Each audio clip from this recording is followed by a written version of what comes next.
So welcome to another unboxing video from theplayersaid.com. My name's Alexander, and today we're taking a look at a brand new game from Lock and Load Publishing. And this is called First Victories, Wellington vs. Napoleon. And this is Volume 1 from their Glory and Empire system. Now, we also have here, as you can kind of see on the table, there is an Assault on the Western Ridge, little additional module, kind of an expansion, which has, I think... It doesn't have counter sheets, we've got an extra map and then the rules for this particular battle in it. And then also we have this lovely canvas map, and we'll kind of take a closer look at this. But we also have, so First Victories contains 2 battles in it, I believe. So one of these, so this is, I believe one of these, yeah, so this is the combat at Rolicia. I don't know if that's how you say that. We have the Battle of Vimero, probably also know how that's pronounced. And then I think that this is the Western Ridge. I believe this little guy is what is in here as well. So I think this is an additional module that goes either onto one of these or it's a separate little bit, but I'm not entirely sure. So that's kind of everything that we've got and we're going to take a little look at today. But let's start kind of with the base game here. This is an extremely heavy box. Comes in one of their big, I think this is a big 3-inch box. It almost feels like it's a bit bigger than that. But it's nice and shrink wrapped, which I cannot undo. So I will take a pause to do that, I guess, off camera. Yeah, but this is a Hex Encounter 2-player Napoleonics game, and these particular battles are the first kind of direct interactions between Wellington and Napoleon. So this is part of the Peninsula Campaign is what it's called. Specifically, the ones in this box, I believe, are in Portugal. So it's that initial landing in Portugal, the liberation of Portugal, and then I presume that subsequent, I hope at least, that subsequent volumes in this series will cover more of that Peninsula campaign up through Spain. But we will see.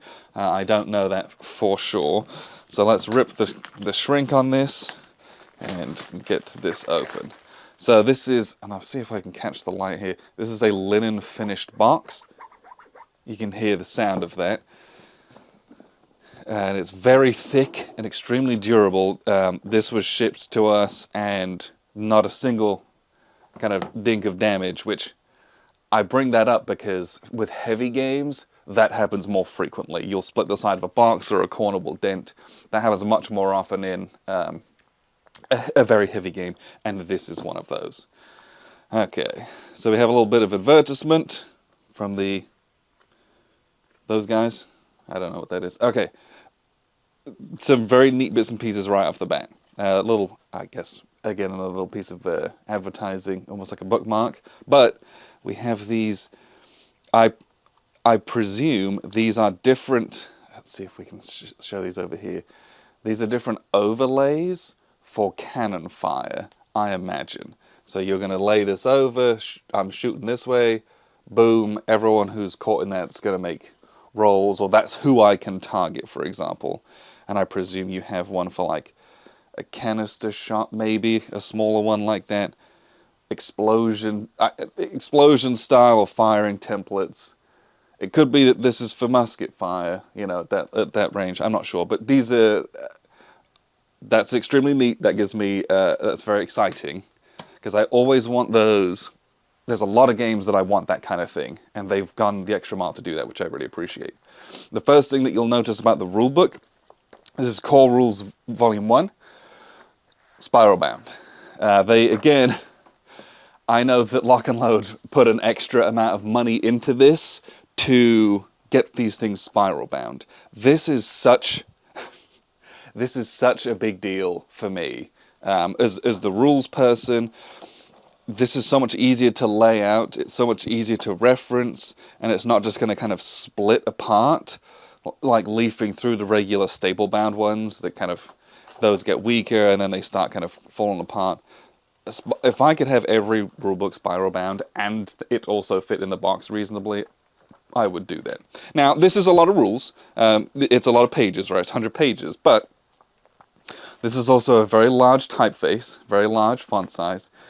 There's lots of these blue boxes are examples, there's notes, and there's little exceptions, which they make really clear, and I don't think 100 pages seems like a lot. I promise you that that is much.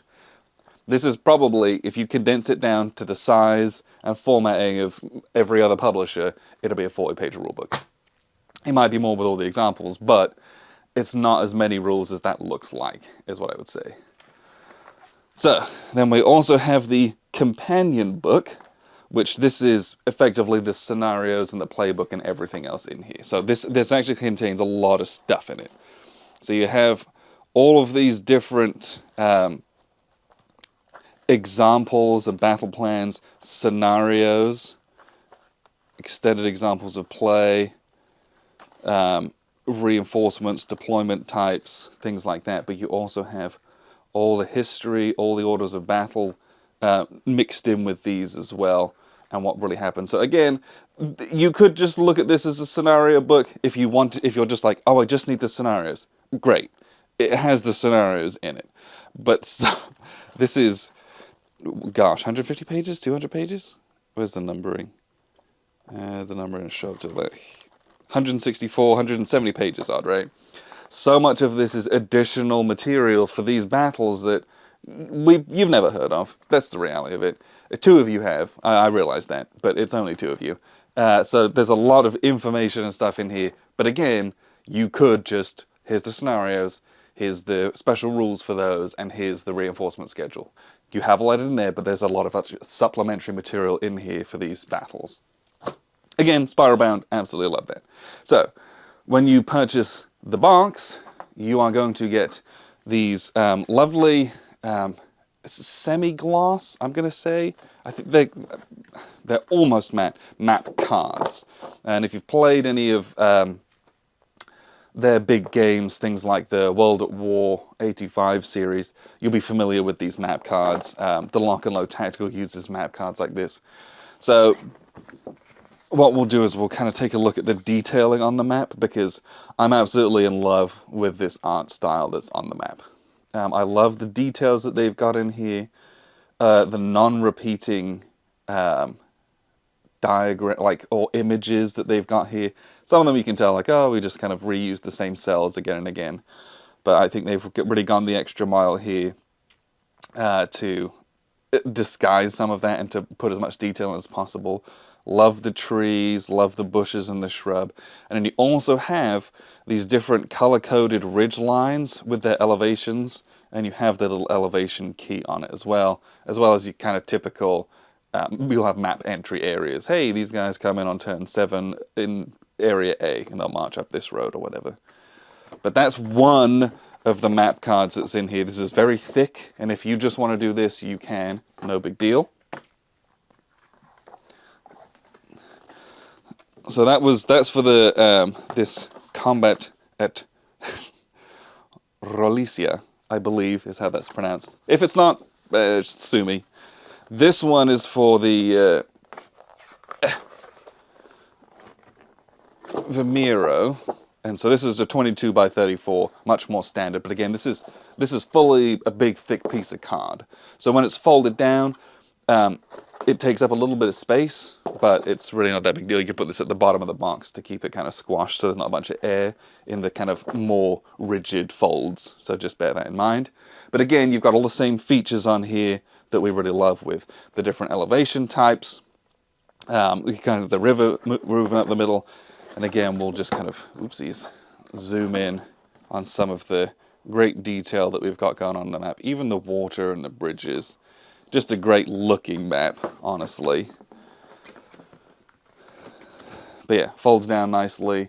And I think the card is less apt to have the big white creasing on the side. So again, it's just they paid extra, they invested extra into this product to make it such that it stands the test of time and is as good quality as it can be. So next up we have play aids, and there is quite a lot of them. Here, are these all play aids? No. So we'll get into counters here in a second. Okay.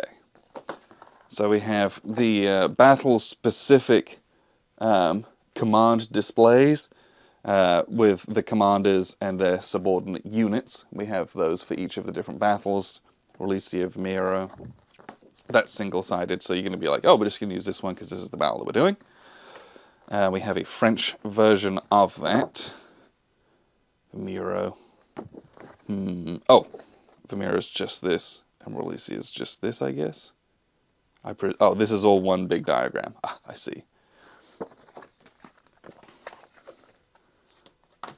And then we have our regular played cards. Okay, these are both different. And this one I felt like it's... Okay. So this is the Brigade Game Player Aid card. So this is all about moving and formations and what you can and can't do. Same thing over here as well. But these two, I believe these are different. Ooh, is that true? Yes. So this is played card 3. This is played card 2. Was this 1? Was this labeled as 1? This is pack 4. Okay. That's 7, that's 6. Okay, so there's more playeds in here. We gotta find them. So here we have our fire chart, fire strength, all the stuff that you would be expecting to see in kind of a Hex Encounter wargame like this. All sorts of different DRMs for firing, morale checks, hand-to-hand combats, your howitzer artillery, which was some of these. So if we look at those, this template, oh, not that one, the other one, this one here. Well, I guess it's both of these. These are the scatter diagrams that line up with this one and this different one here. Got ourselves a terrain effects chart on the back of this one as well. Yes, the artillery cones of fire. That's what they're called. We've got those there. Morale state, breakdown of the units, so you can always quickly reference, what is this? I forget which one's the FCM and the CVM. Okay, cool, you can always see it on here. And then on the back here, we've got some different types of zones and firing and things that we can do as well. So let's have a quick nose through this. Ooh, well, that's interesting. Okay, let me fish out the play aids that are in here. So here we've got pack 1, which is a single card. It's not a bifold, which has our fire chart, assault DRMs, soldiers game charts, which is different from the brigade game charts. So I do wonder if that's that was on this one in here, I think. I presume the soldiers game is probably like the simple, smaller introductory scenarios, and the brigade game's the larger, I'm going to call it campaign, probably not a campaign, but you're doing a lot more of the maneuvering instead of lining guys up and just shooting each other. Turn records track, hopefully, and then the one for the other scenario within here as well, with our random events chart, which is unique to each one of those as well. This one, I presume we're going to be photocopying, because it's, it's white, and it's done for personal use, and we're going to check off literally the types and amounts of shots that we have used for our artillery. We've got French on this side, and we have British on this side as well. And there, you'll note these are also color-coded, so you can easily reference which of the counters is doing that without having to read the numbers every time. And then we have a played card which has our sequence of play for the battalion and the brigade games over here, which is not insignificant. So next up we'll look at the counters, and these are, again, this is a big win, I think. Something I really appreciate is we've got pre-rounded counters. I love that, love pre-rounded counters. So there's 4 counter sheets. 2 of these are admin markers, and you'll note they're a little bit smaller than the actual game pieces, like the units. So we'll kind of take a look at those. So admin markers, we've got blue and red, presumably for French and for British. And they are dual-sided as well. But it's all the stuff, you know, limbering artillery, low ammo, lobbing, I presume howitzers, I don't know if that's true, charging units, forming square, being out in the open, all the kinds of stuff that you would probably be expecting in this kind of game. Again, admin markers. But the units themselves, we have the French units and we have the British units. And so we have up here all of our leaders who are named. And then there's all these subordinate units. And instead of having, you know, the anachronistic NATO symbols is what we're going to call them, you have here, if you look at this, is like the field dress that the units wore. And I just think that's a really, really neat way to kind of have put that into a game. I really, really like that. I think that looks great. And just gives you something a little bit different, a little bit more unique compared to a lot of other Napoleonics games out there. And the same thing with the British ones as well. So you have that traditional kind of the dress reds, and then we've got the greens for the, I don't know if that's rifles or if that's Hessians in this game. But I really like the style they've got on there. And then these have a, I think that's a reduced side on them. Yeah, it looks like it is.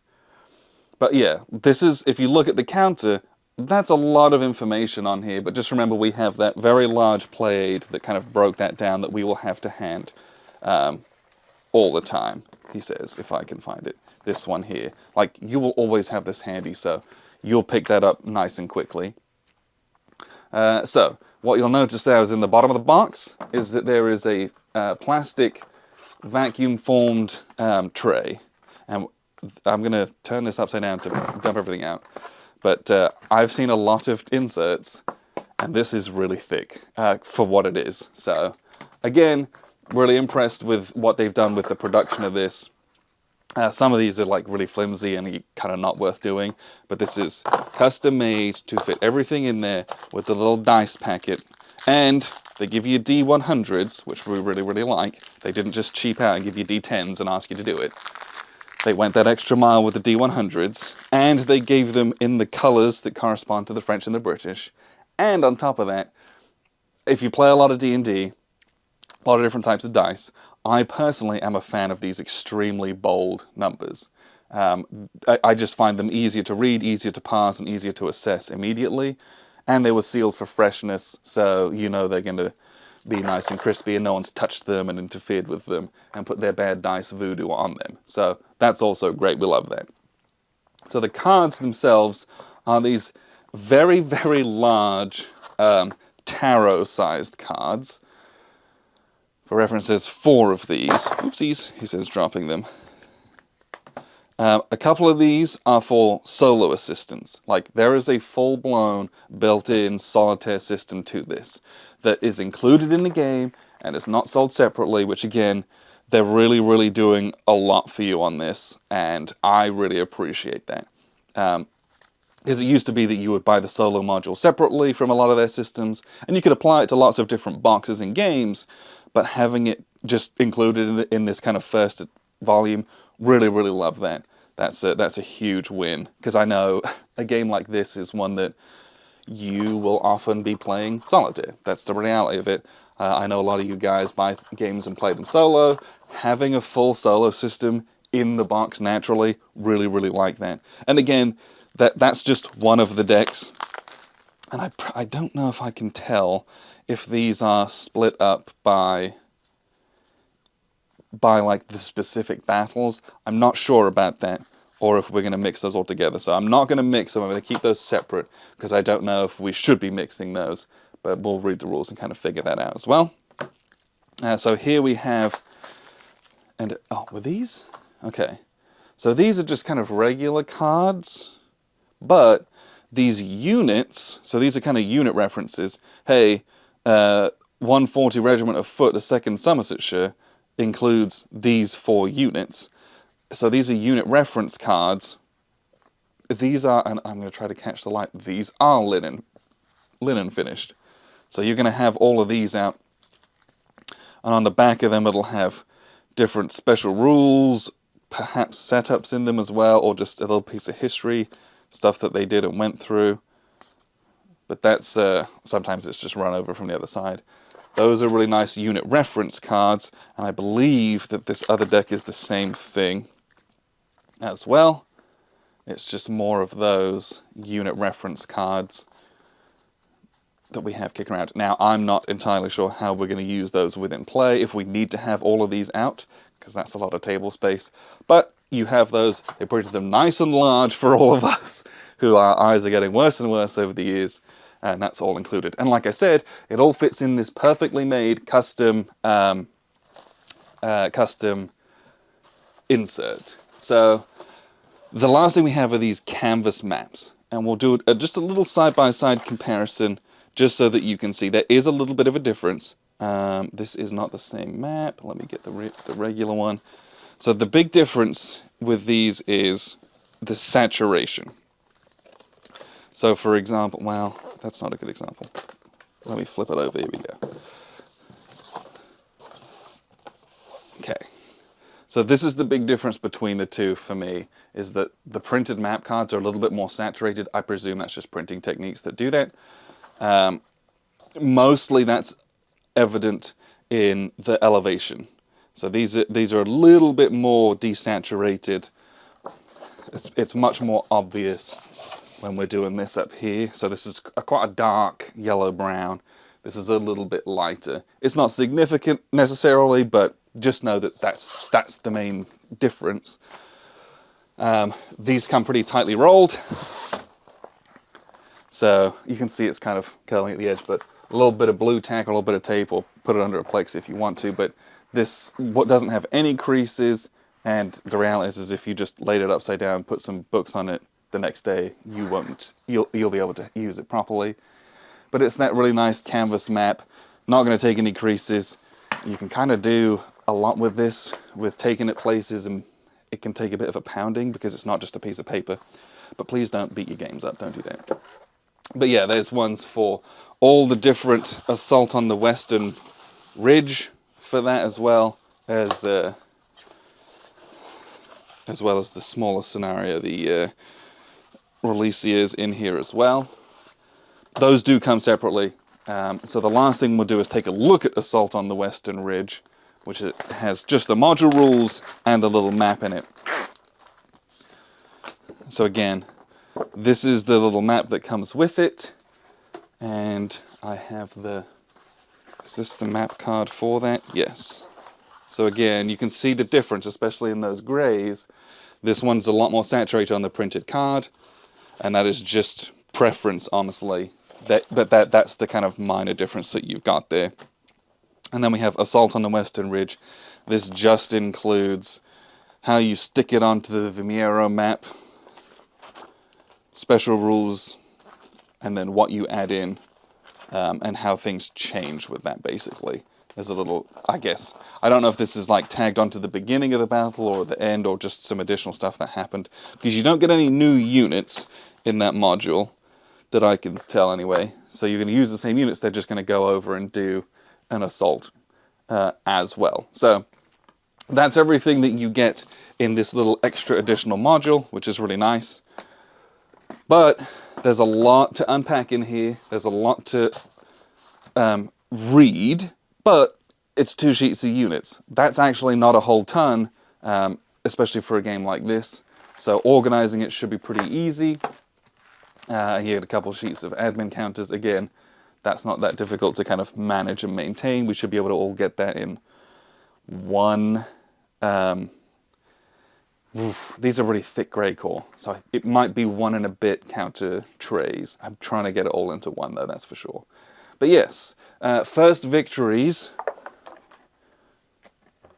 Wellington versus Napoleon. Let's get this all nice and centered so we can have a bit of a look. There's a lot of stuff going on in here. I'm very excited. If you've paid attention, I really am interested in this Peninsula campaign, but I didn't have a good starting point for games within that.